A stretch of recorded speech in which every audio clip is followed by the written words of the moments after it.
ჩინეთის დელეგაცია საქართველოში ჩინეთში ყველაზე პოპულარული გაზეთის წარმომადგენლები და ვებ-პორტალის მფლობელები თბილისში ქართული რეფორმების გასაცნობად ჩამოვიდნენ. ჩინელი ჟურნალისტები უკვე გაეცნენ ცვლილებებს შინაგან საქმეთა სამინისტროს სტრუქტურაში.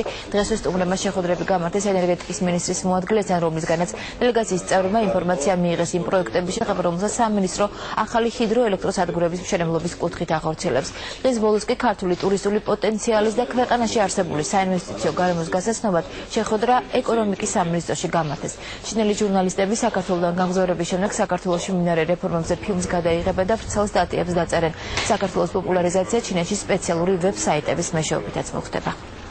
ასე მოკლე პერიოდში რომ ამ შედეგს მივაღწიეთ საკმაოდ ახტოვანდნენ, ამით და პირობა დადეს რომ ამ ინფორმაციას საკმაოდ კარგად და ობიექტურად გააშვიქვებენ საერთაშორისო მასშტაბით, რაც ვფიქრობ, რომ დამატებით კიდევ შეუწყობს ინვესტიციების მოზიდვას ჩვენს უღარაში. ძალიან მნიშვნელოვანია, რომ ჩინელი ჟურნალისტები ინტერესდებიან საქართველოს ტურისტული პოტენციალით, სტატიები გამოქვეყნდება საქართველოს სხვადასხვა კურორტებზე და რა თქმა უნდა, ყოველივე ეს ხელს შეუწყობს საქართველოს როგორც ტურისტული ქვეყნის ცნობადობის და ჩინეთის ბაზარს.